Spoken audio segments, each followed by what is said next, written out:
when you observe yourself within, you see moving images, a world of images, generally known as fantasies.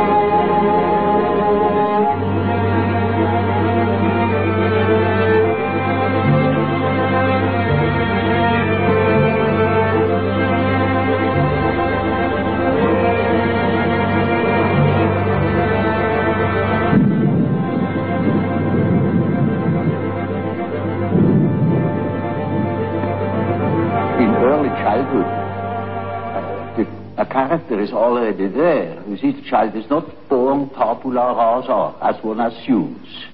The child is born as a high complexity with existing determinants that never waver through the whole life, and that give the child his character already in the earliest childhood. A mother recognizes an individuality of her child. And so if you observe carefully, you see the tremendous difference even in very small children. And these peculiarities express themselves in every way. So first, the peculiarities express themselves in all childish activities, in the way how it plays, in the things it is interested in. There are children who are tremendously interested in all moving things, and in movement chiefly. All the things you see that affect the body. And so they are interested in what the eyes do, what the ears do, how far you can bore into the nose with your finger, you know. Now you see these things, these interests express themselves in a typically childish way in children, and later on they express themselves in other peculiarities, which are still the same, but it doesn't come from the fact that they once have done such and such a thing in childhood. It is the character that is doing it. There is a definite inherited complexity. You see, we are born into a pattern. We are a pattern. We are a structure that is pre-established through the genes. It is a biological order of our mental functioning, as for instance our biological or physiological function follows a pattern, or the behavior of any bird or insect follows a pattern, and that is the same with us. Man has a certain pattern that makes him specifically human, and no man is born without it. We are only deeply unconscious of these facts because we live all by our senses and outside of ourselves. If a man could look into it himself, he would discover it. And when a man discovers it, in our days, he thinks he's crazy. And he may be crazy.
are, of course, great individual differences. There are individuals who have an amazing knowledge of themselves,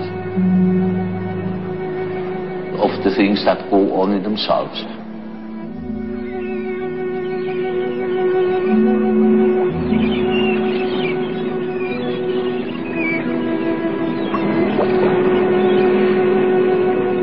But even those people wouldn't be capable of knowing what is going on in their unconscious.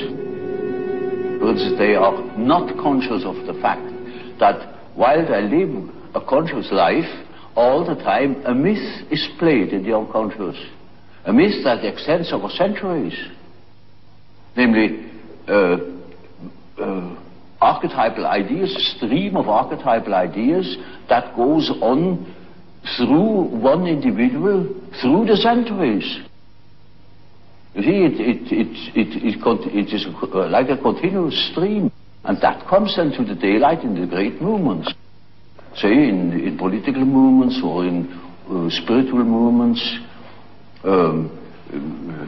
For instance, in the time before Reformation, people dreamt of the great change. And that's the reason why such great transformations could be predicted. If somebody has been clever enough to see what there is going on in people's mind, in the unconscious mind, would be able to predict it. For instance, I have predicted the Nazi rising in Germany through the observation of my German patients. They had dreams in which the whole thing was anticipated. And with considerable detail in the years before Hitler came, in the beginning of the, well, I could say the year 1919, I was sure that something was threatening in Germany, something very big and very catastrophic, and I only knew it through the observation of the unconscious. When you observe the world, you see people, you see houses, you see the sky, you see tangible objects. But when you observe yourself within, you see moving images, a world of images, generally known as fantasies. Yet these fantasies are facts. You see, it is a fact that a man has such and such a fantasy. And it is such a tangible fact, for instance, that when a man has a certain fantasy, another man may lose his life. Or a bridge is built. These houses were all fantasies. Everything you do here, all of the houses, everything was fantasy to begin with. And fantasy has a proper reality. That is not to be forgotten. Fantasy is not nothing. It is, of course, not a tangible object, but it is a fact nevertheless. It is, say, a form of energy, despite the fact we can't measure it. It is a manifestation of something.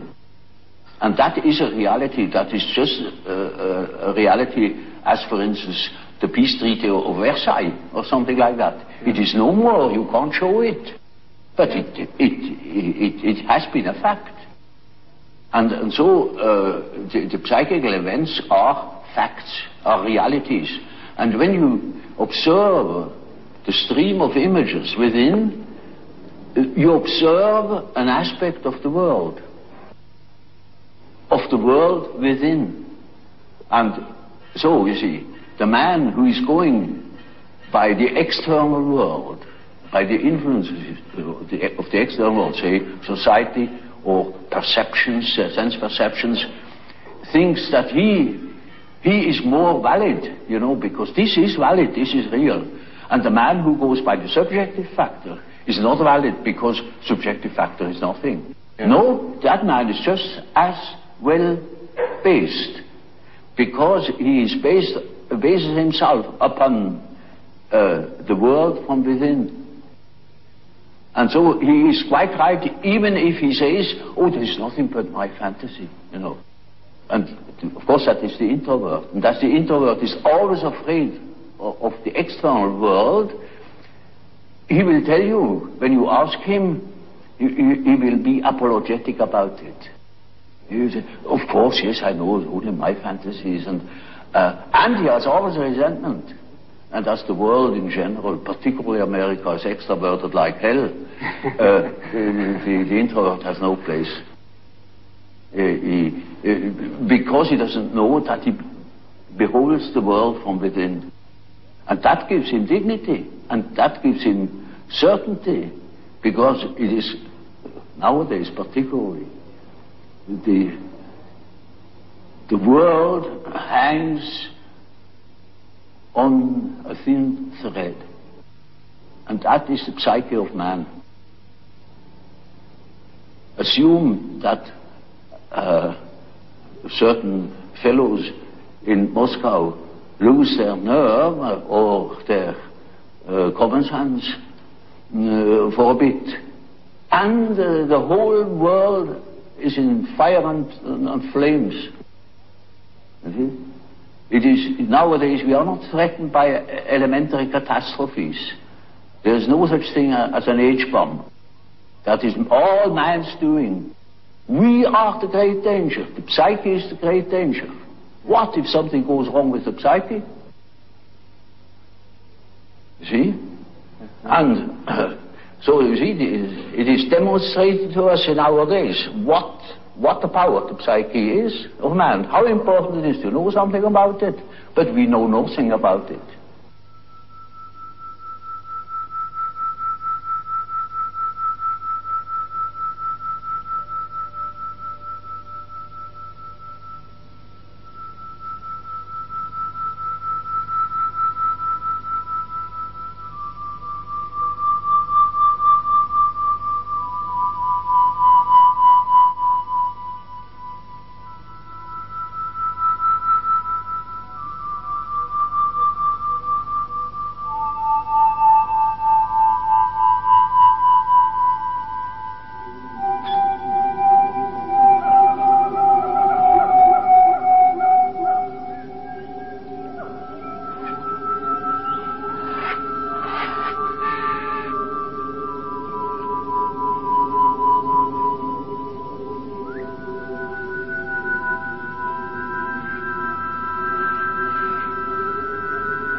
Is born with a certain functioning.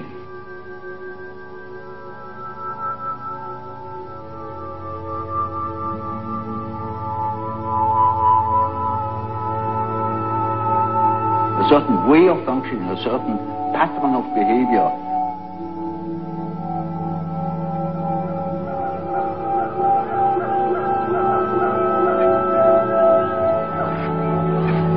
And that is expressed in the form of archetypal images or archetypal forms. For instance, the way in which a man should behave is given by an archetype. And therefore, you see, the primitives tell such stories. A great deal of education goes through storytelling. You see, if you are unconscious about certain things that ought to be conscious, then you are dissociated. And then you are a man whose left hand never knows what the right is doing, and counteracts or interferes with the right hand. Now such a man is hampered all over the place. Yes. American life is in such a way so one-sided and so deracinated, uprooted, that you must have something to compensate the earth. You see, you have to pacify your unconscious all along the line, because it is in absolute uproar. Yeah. So at the slightest provocation, you have a big moral rebellion in America. Look at the rebellion of modern youth in America, yeah. The sexual rebellion and all that, because yeah. the real natural man is just in open rebellion against the utterly inhuman form of life. They are absolutely divorced, you know, from nature, in a way, and that accounts for that drug abuse. I noticed with my patients, particularly with people that are in public life, that they have a certain way of presenting themselves. For instance, take the doctor. He has a certain way. For instance, he has good bedside manners, and he behaves as one expects a doctor behaves.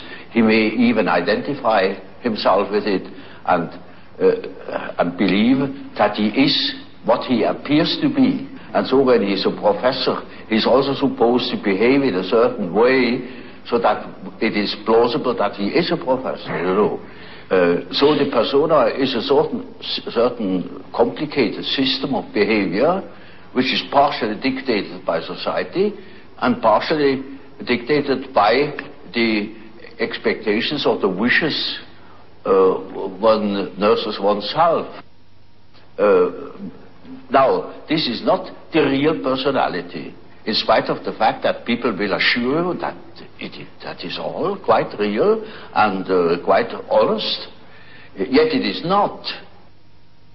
Now, such a performance, or say, the performance of the persona is quite all right, as long as you know that you are not identical with the way in which you appear.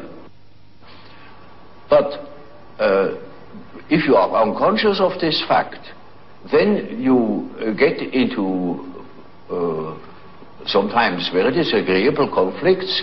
Namely, people will can't help noticing that at home, for instance, you are quite different from what you appear to be in public.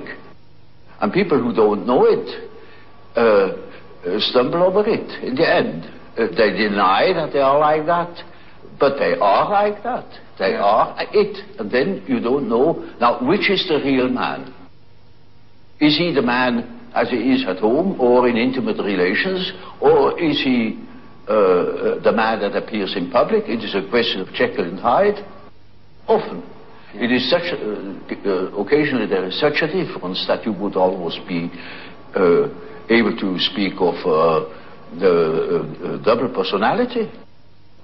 And the more that is pronounced, the more people are neurotic.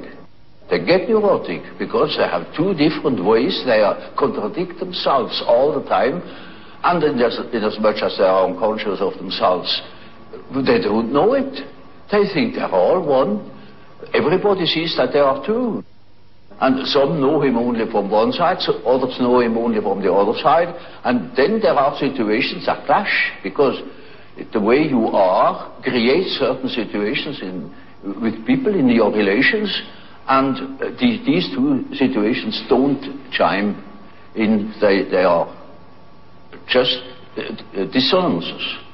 For instance, take a singer. Yes. Who is absolutely controlling his voice. Suddenly he can't sing.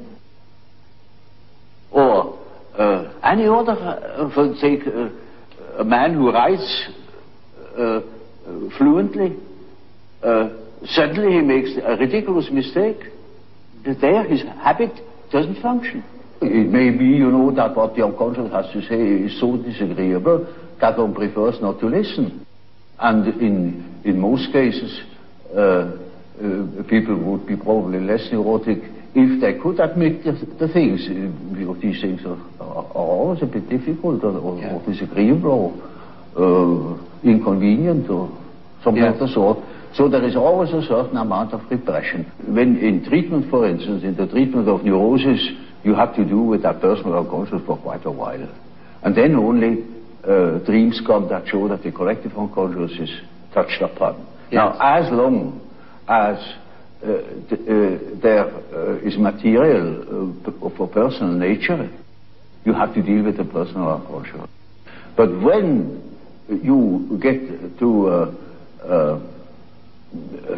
say, to a question, to a problem, which is no more merely personal, but also collective. You get collective dreaming.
there is no system about it in therapy.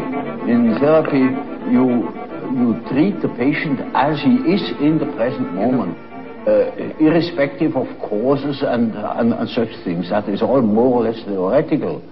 There are cases who know just as much about their own neurosis as I know about it, in a way.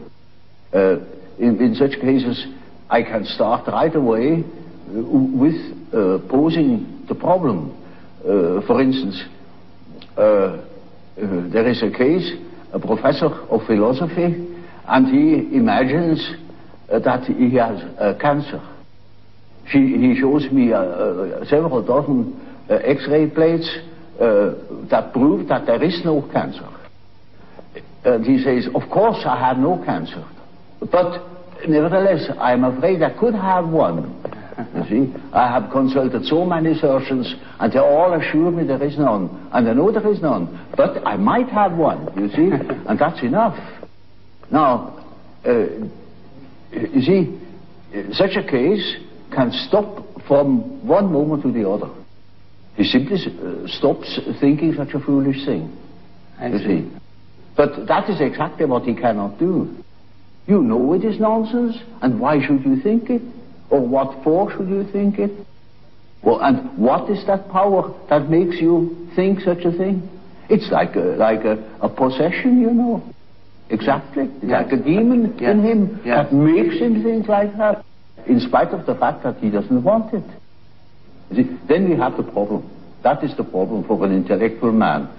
And then I say, now, you see, you don't know, you have no answer. I have no answer. Now what are we going to do? I say, now we must see what you dream. Because the dream is a manifestation of the unconscious side. Now he never has heard the unconscious side. So I must explain to him that he has an unconscious. And that the dream is a manifestation of it. And if we succeed in analyzing the dream, we might get an idea about that power that makes him think like that. You see? In such a case, one can begin right away with the analysis of dreams.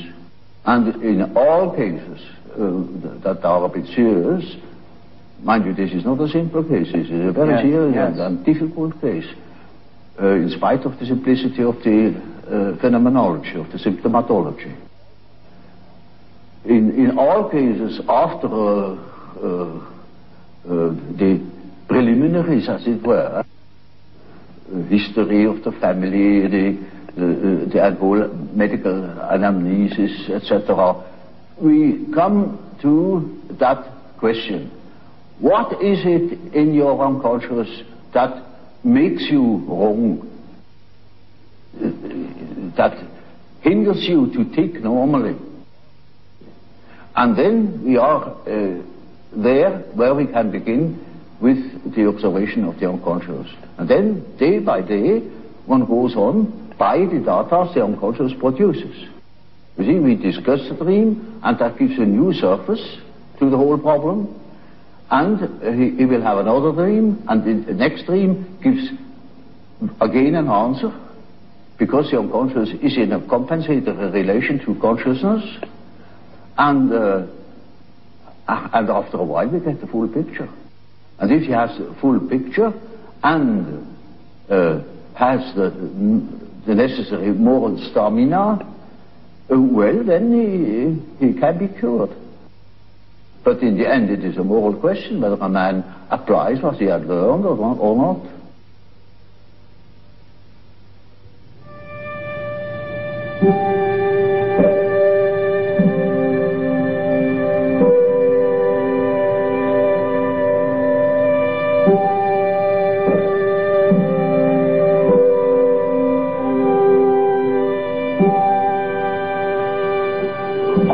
Just one typical archetypal form. It is what they call in alchemy the quadratura circuli, a square in the circle, or the circle in the square. And it is an age-old symbol that goes right back in the prehistory of man, and is all over the earth. And it either expresses the deity or the the self. And these two terms are psychologically very much related. Which doesn't mean that I believe that God is a self or that the self is God. I make that statement that there is a psychological relation, and that can be have plenty of evidence for it. And it is a very important archetype. It's the archetype of an inner order. And it is always used in that sense, either to make the arrangement of the many aspects of the universe, a world scheme, or a scheme of our psyche. And it expresses the fact that there is a center and a periphery. And it tries to embrace the whole. It's a symbol of wholeness. So you see, in a moment where, say, during a treatment, when there is great disorder and chaos in a man's mind, then this symbol can appear as in the form of a mandala in a dream, or when he makes imaginary fantastical drawings or something of the sort. There it spontaneously appears as a compensatory archetype, bringing order, showing the possibility of order, centeredness. And it means a center which is not coincident with the ego, but with the wholeness. It is wholeness. It is our wholeness, which I call the self. Self is the term for wholeness. And I am not whole in my ego. My ego is a fragment of my personality. So you see, that the center of a mandala is not the ego, it is the whole personality. The whole self. The center of the whole personality. And it plays a very great role in the East, for instance. But in the Middle Ages equally. And then it has been lost, it has been thought of as a mere sort of allegorical decorative motive. But as a matter of fact, it is highly important and highly autonomous symbol that appears in dreams and so on, or in folklore.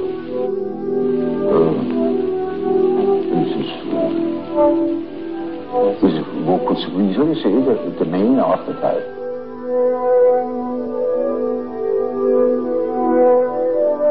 I had a case that was an intelligent young woman. She was a student of philosophy, very good mind, where one could expect easily that she would see that I am not the parental authority. But she was utterly unable to get out of this delusion. And in such a case, one always has recourse to the dreams. It is just as if one would ask the unconscious, now what do you say to such a condition?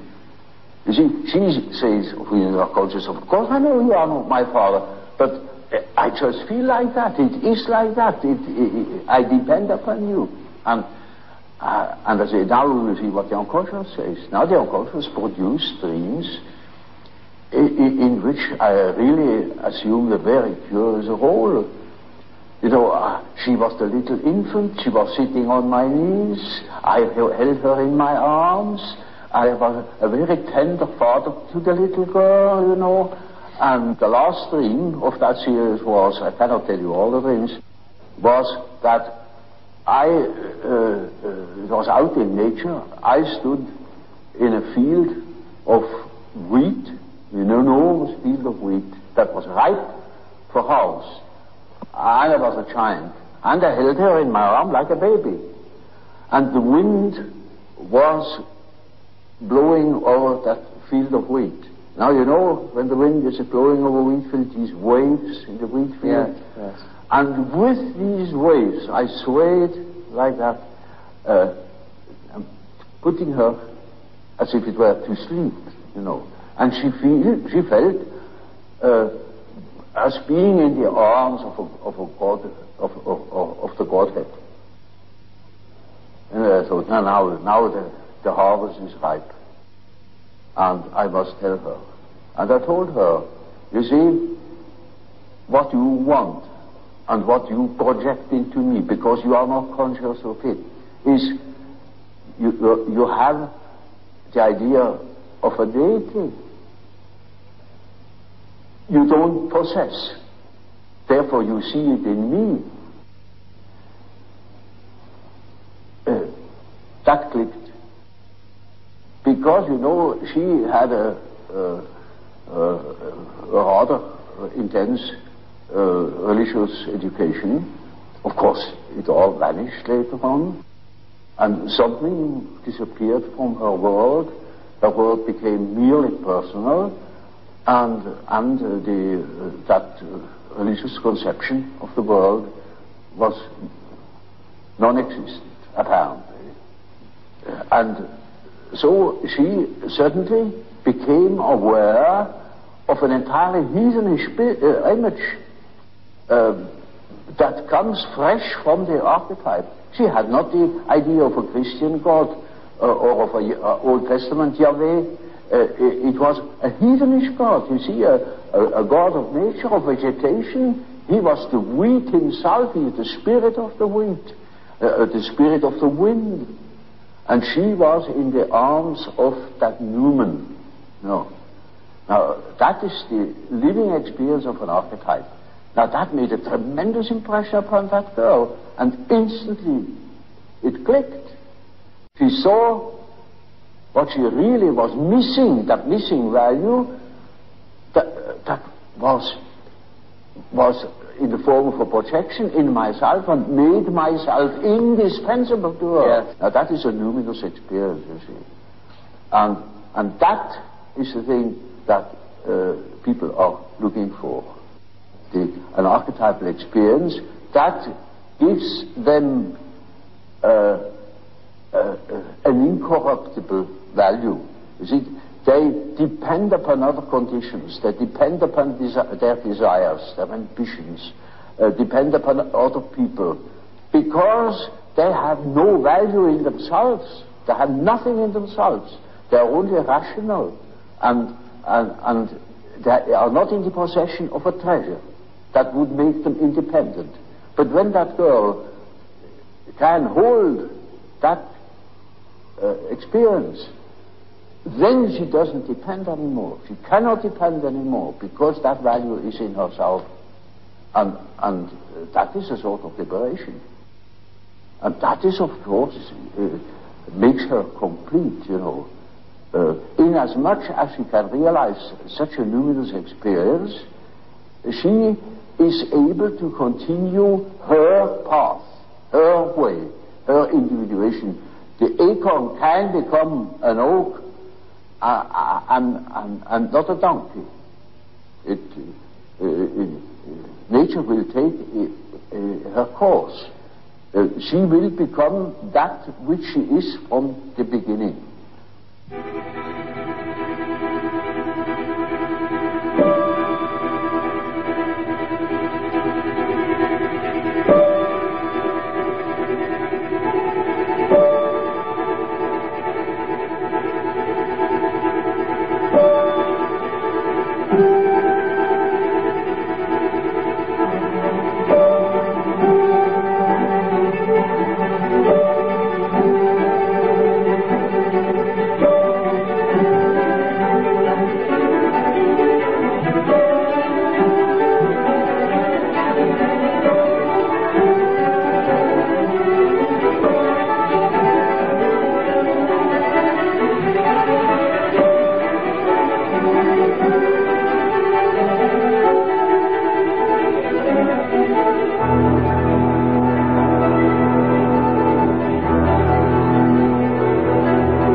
that has many stages or levels. If you treat an ordinary case of neurosis, it may only go as far as healing the symptoms or giving the patient such an attitude that he can deal with his neurosis. Sometimes it takes you a week, sometimes a few days, sometimes it is just one consultation in which I clean up a case. It is of course always the question to know where or what. It needs a good deal of experience, but other cases take very long, and you couldn't send them away because they wouldn't. They want to know more. They make they make the whole process of development. They that goes from stage to stage, a widening out of the mental horizon. You cannot imagine how one-sided people are nowadays, and so it needs no end of work to get people rounded out or mentally more developed, more conscious, and they are so keen on it that for nothing in the world they would quit, and they are not shy of spending money on it. As each plant, each tree grows from a seed and becomes in the end, say, an oak tree, so man becomes what he is meant to be. At least he ought to get there. But most get stuck.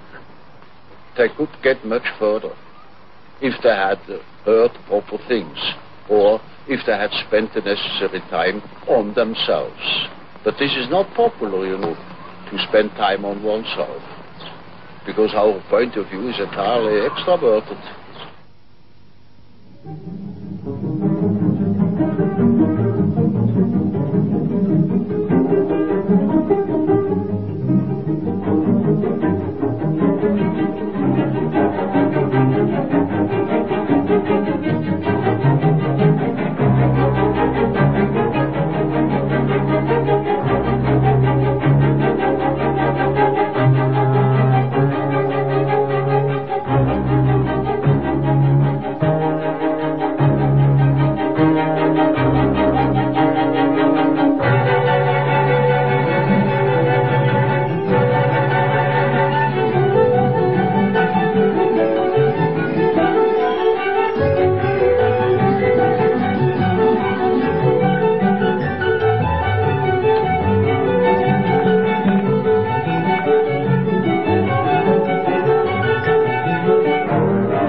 Is a pronouncing of series of images that formulate the life of archetypes. And so the statements of every religion, of many poets and so on, are statements about the inner mythological process, which is a necessity, because man is not complete if he is not conscious of that aspect of things. So, you see, a man is not complete when he lives in a world of statistical truth. He must live in a world of his biological truth. That is his biological truth. That is not merely statistics. Yet our natural science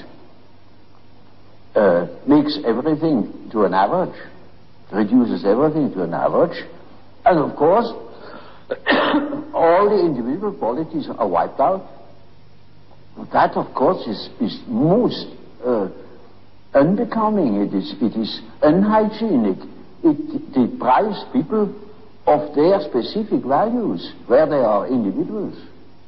It deprives them of the most important experiences of their life, where they experience their own value, namely the creative background of their personality. And we think we are able to be born today and to live in no myth, without history. That is a disease. That's absolutely abnormal, because man is not born every day. He is once born in a specific historical setting with the specific historical qualities, and therefore he is only complete when he has a relation to these things. It is just as if you were born without eyes and ears, when you are growing up with no connection with the past. From the standpoint of natural science, you need no connection with the past. You can wipe it out. And that is a mutilation of the human being.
Is merely a term that designates the whole personality.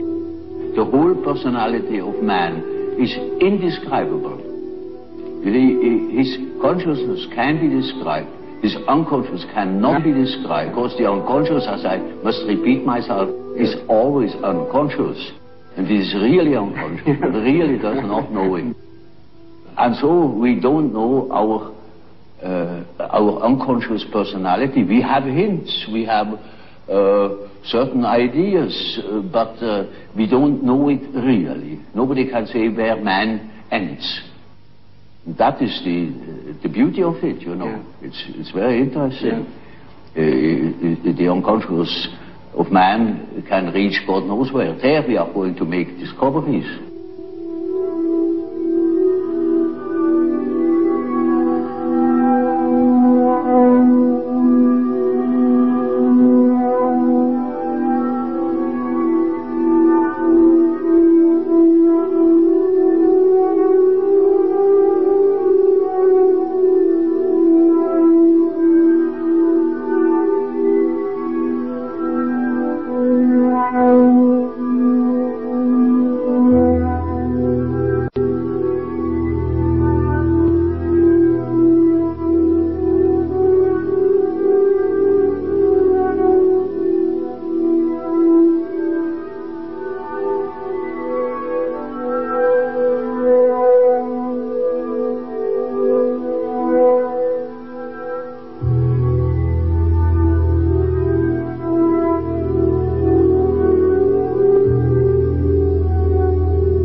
Van der Post is a man of many accomplishments.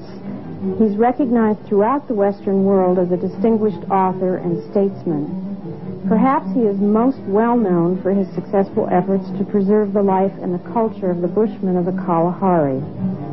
Van der Post was born in 1906 in South Africa to a large and distinguished family. At the age of 20, he left South Africa to pursue a career as a journalist in London. During World War II and in the years after, Van der Post served as a special envoy for Britain in the Far East and in Africa. In 1981, he was knighted for his many years of public services to the Queen. In this conversation, we hear how Van der Post came to know C.G. Jung of Switzerland. He speaks of the value of Jung's discoveries for the evolution of the modern world. Before this, Van der Post had expressed his appreciation for Jung and his psychology in two very extensive works. One, a feature-length film on Jung's life, which Van der Post wrote and produced for the BBC, and the other, a poetic and candid biography of Jung published in 1975. This conversation took place in the winter of 1978 in the living room of Sir Lawrence's home in Chelsea, where he lives with his wife, Ingrid Giffard, a noted Jungian analyst of London. I would like to hear the story of how you met C.G. Jung in the first place. Well, it's a very simple and yet a very complicated story, because the odds against my meeting him would have seemed insuperable, because whenever people had spoken to me about him in the past, although I think I have a natural interest in what is called the field of psychology, because of Freud, my experience of Freud, and Jung's association with Freud, I completely rejected Jung, and I wasn't really interested. And then I came back from about 11, 12 years of continuous war, and I was still technically in the British Army, and I just dropped my uniform in London, and I went to Zurich, where my wife happened to be working at the time with Freddie Meyer and Tony Wolff in particular, and to a certain extent with Emma and C.G. Jung. And then they had one of these sort of parties they had for the Institute, and I was asked to come along, and I found myself put next to Jung. And that's how I met him. And then he happened to be at that moment talking to some eminent Dutch scholar, and they were talking about fire and the meaning of fire. And this Dutch scholar said, oh, well, of course, it's just energy, isn't it, fire? I've never forgotten the look on Jung's face, you know, because that anybody could just think of fire as energy. It was so remote. Of course, it's that as well. And I started to join in there, and I told them about how, when I'd been dropped into the jungles of Malaya, I discovered a very interesting primitive tribe called the Sakai, who made fire in a completely different way. And Jung was immediately interested. He said, how do they make it? And I said, well, it's very wet, it's always raining, so the Sakai, who go about naked, they carry a little belt, leather belt, and at the end of this they have a block of wood, in the center of which is a very deep cylinder, and the top of it is a kind of lid which has a rod attached to it, which fits exactly into the cylinder. And at the end of the rod, there's a very deep niche carved. And they have a little leather pouch full of dry moss, and they put the moss into the niche, and they put the cylinder into at least they put the rod into the opening of the cylinder, and then they knock the two together. And then they pull it out, and the moss is on fire. And I said to Jung that when I saw this, I had a man who was an engineer with me, and he turned to me and he said, "My God, Colonel, the diesel engine." And that was too much for Jung. And I heard him laugh. He roared with laughter, you know. The primitive people already, out of the collective unconscious, had the diesel engine principle working, you know. And I think it was that laugh of his which got me. And then we started talking immediately. It's a most extraordinary laugh that Jung had, you know. Because I remember Olga Fröber-Kaptein, who founded Eranos on the lakes of Ascona, told me that very often when Jung was talking there, and they sat round, they had a great round table at Eranos, where I've sat myself when I lectured there. And just above the table, you had the main road from Italy to Switzerland, and masses of cars going by. And Jung would sit there after a lecture, and they would have wine, and he would laugh. And Olga said it was amazing the numbers of times strangers would come down from the road, stop their cars, and say, "Would you mind showing us who that was who laughed just now?" His laugh had that kind of primordial quality of laughter. It was a laugh almost more of somebody who had been infected by the gods than, you know, it was really quite infectious. You know, I'm very interested in the fact that he had important and deep relationship with women.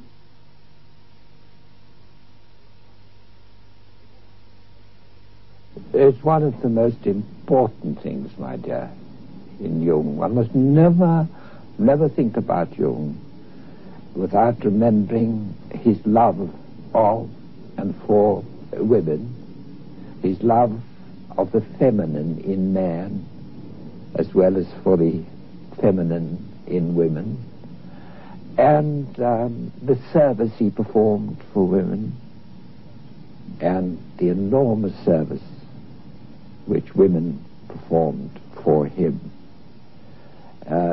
Because I think myself that in a scientific way, completely scientific way, Jung did for the world what Dante did in a poetic way. But whereas Dante was inspired by a beautiful feminine face, the face of Beatrice, face of a girl he just saw in the streets of Florence, and which led him from then on right through his life. Jung had the shattering originality to be inspired by what you might call the ugly face of womankind. Jung had an instinct that what was wrong with life, what made life tear apart, made it incomplete, was because the feminine was rejected.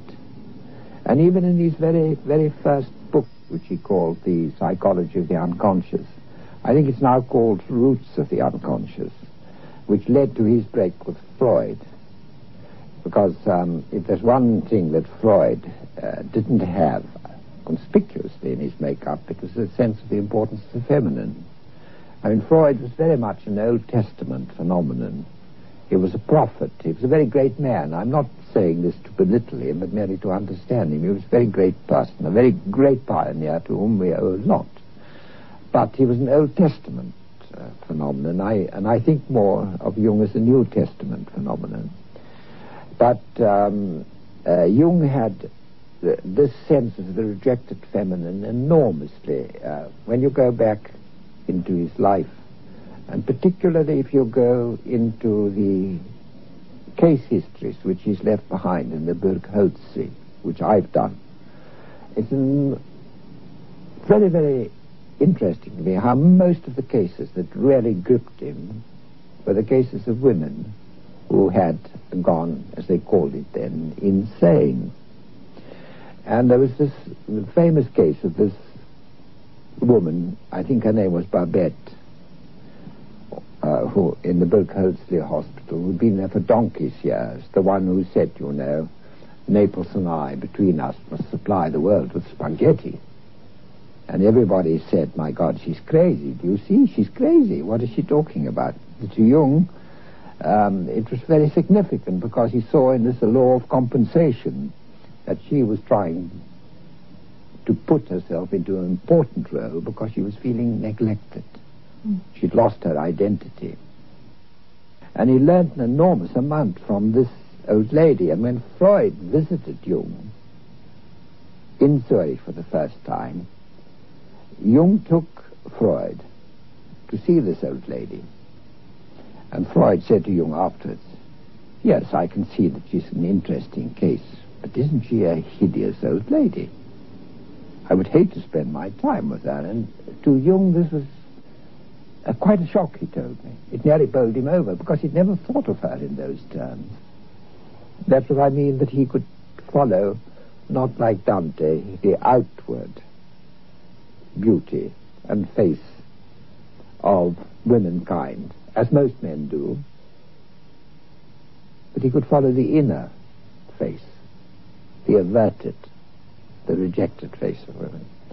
And so it was not surprising that when he came across the papers in the case of this extraordinary Miss Miller, who had these fantasies, that he could follow her in her fantasies.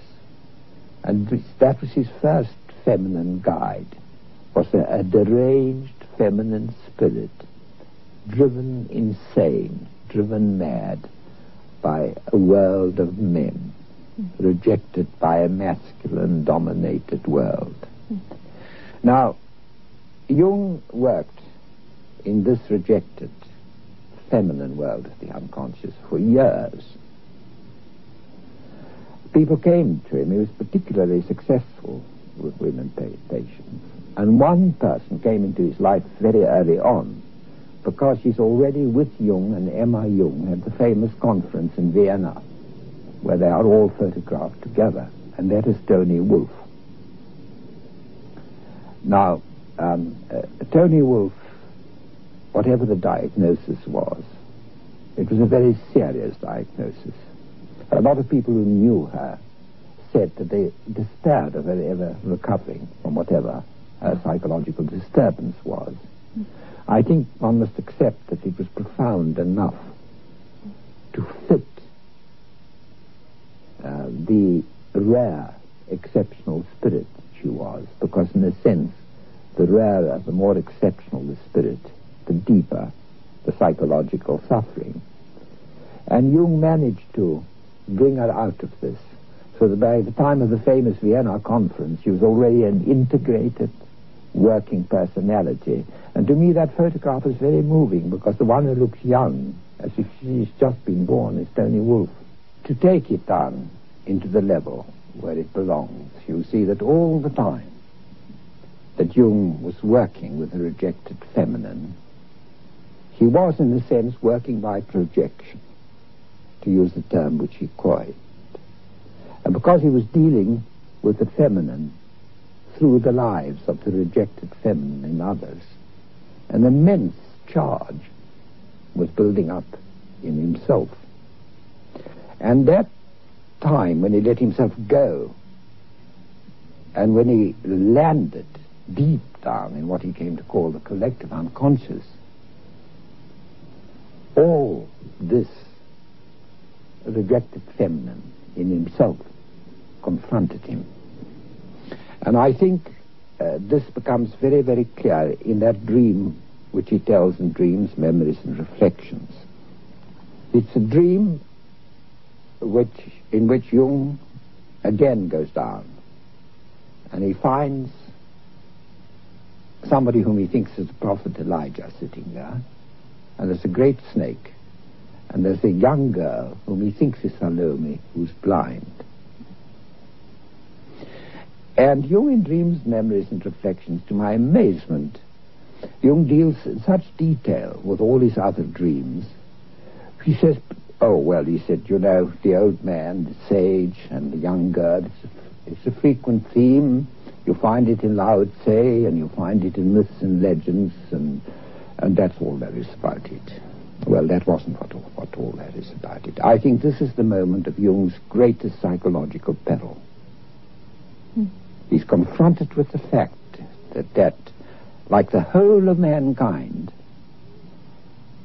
he himself,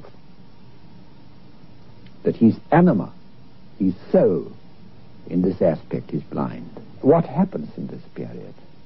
This is the time when Tony Wolff took over. This is the time. Tony Wolff was not blind. She'd been in this world before. She was the only one who knew it. And she took over from Salome.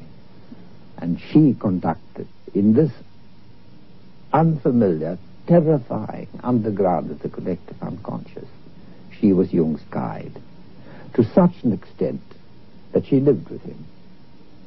And she took over the whole of the burden. And of course the tensions caused by that in Zurich and in the family must have been tremendous.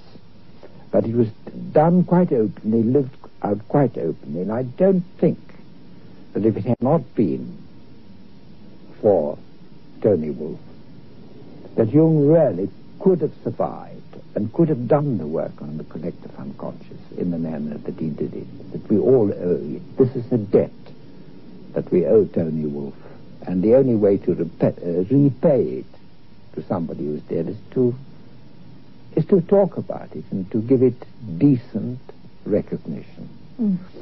And in a sense, that's what women have had to do throughout history. In a sense, they've had to train their own men, as it were, to become responsible for their own feminine selves, and to see not only the external, but the inner side of women. And Jung himself had the greatness to prepare the reflection of himself, because that was what Tony Wolff was, and what these rejected women were, to train himself for this moment so that he would have an instrument at his side to complete the work which men and women have to do between them on earth. And I think that's very, very, that to me is one of the most important accomplishments of Jung, which led to this discovery then of the masculine in the feminine, of the animus and the anima, and that for the first time on earth now, instead of men being just a twosome or being a threesome, we're a foursome. We're so much stronger. The square is there. The masculine within the feminine and the feminine within the man. There are four. And therefore I think it makes the relationships between men and women much more difficult because they're more complex, but also makes them more meaningful and the potential infinitely greater. And to me, perhaps one of the most moving things of all is that Mrs. Jung, Emma Jung, said to a close friend of mine just before she died that she had never ceased to be grateful in her life for Tony Wolff, because Tony Wolff was able to do for her husband something that she could not have done. Jung wrote, "I cannot define for you what God is. I cannot tell you even that God is. But what I can say is that all my work has scientifically proved that the pattern of God exists in every man, and that this pattern has at its disposal the greatest transforming energies of which mankind is capable."